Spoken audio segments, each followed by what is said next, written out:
Hey, it's Don Skaggs with Empowered Inventing, the one place where we try to help you help other people by taking your great innovation, the right opportunity, mixing that with sound wisdom to turn them into real things like products and businesses. You know, a lot of inventors come to me and they have this immediate assumption that their idea has this unbelievably great value. But it's only on paper. It's only on a napkin. Sometimes they come to me and it's only in their head.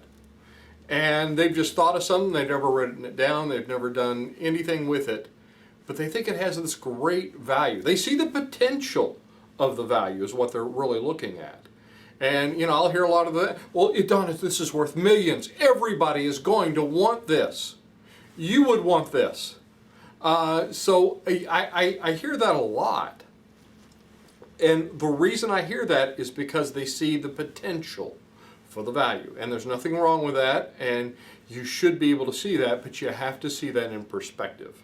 So my question to you is, when does your invention truly become valuable? See, because what they don't see is that it won't have a value until it reaches a certain point, a very important milestone. And until then, a lot of times it's just not very valuable. So when does your invention actually become valuable? Well, let me tell you some ways it's not that most people think it is, and then let me tell you when it is. Now, it's not going to be valuable if it never sees the light of day. If you hide it away out of fear, and again, I've been talking in some other videos and classes about this right now, guess what? If you hide it away out of fear that you're going to get stolen, it's going to be stolen, that, you know, this is just too valuable, and I can't show this to people, and now you have to do the right things to show it to people. I'll talk about that in a second. But they're hiding it away out of fear. It will never have any value if you've hidden it away because nobody's taking advantage of it. Now you should protect yourself in a very, very lean, strategic way, like the kinds that we teach. But until you get it out there, it's not going to have the value you think it does. It only has potential value. And it doesn't have potential value if it's gold and it's buried 3 miles under the ground and you can't dig and get to it, then it's not of any value. It's under the ground. You can't get to it. So another time is it's not really very valuable when it's on a napkin. When you've just done that napkin sketch or that drawing or you've written it out, that's a very good thing. Writing it out, and you know, we teach this. We see, you know, one of the first things you do, write 500 words about your idea, your invention, your product, your business. You write it all out. That's great, but it doesn't give it a significant valuation. So you have to do that to get to valuation, but it doesn't immediately make it, boom, it's valuable.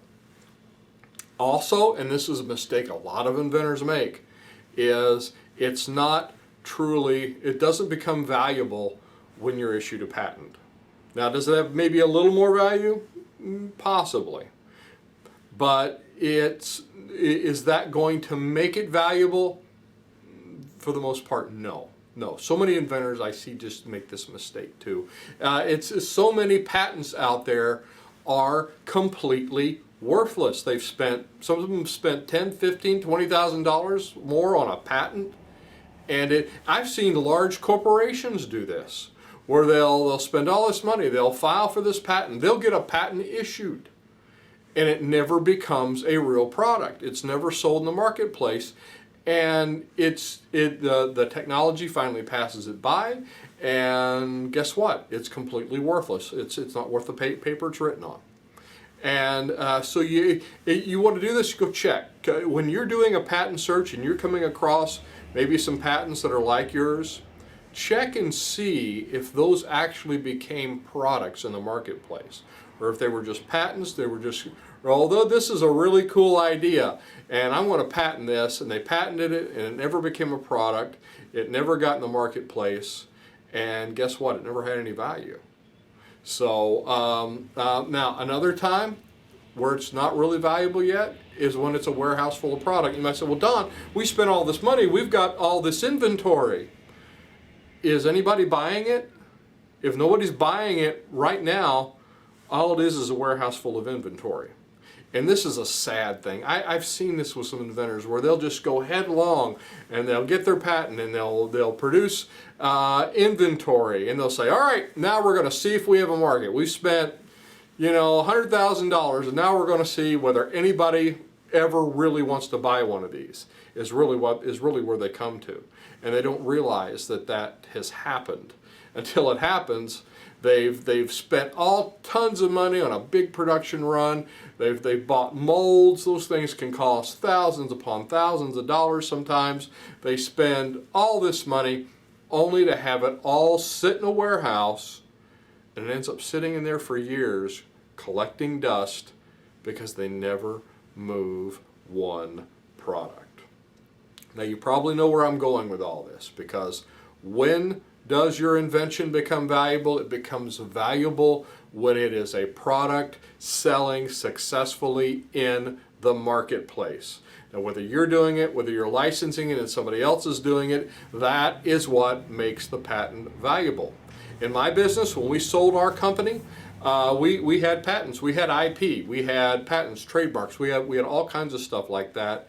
And what made those things valuable was the fact that they were connected to products that were actively being sold successfully in the marketplace. That is what made them value. That's what adds to a company valuation, and that's what makes a patent valuable. So you got to get the writing done. Yeah, you've got to build your Frankentype and your demo type. You've got to land that licensing agreement. Or go into production. You have got to be able to scale it. You've got to do all these things. You've got to be able to sell it. You've got to be able to make it. You've got to be able to write it down.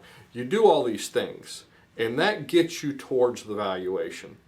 But if you really want it to be valuable, it has to be successful in the marketplace. And those are the things that we teach in our classes and that we have on a lot of these videos. So I hope this was helpful for you. Just remember, the more you put into your patent, into your idea, the more you put into your idea for a product or a business, the more valuable it becomes. I'm Don Skaggs, this is Empowered Inventing TV, and I will look to see you at the next meeting, workshop, maybe one of our online classes, or on the next video.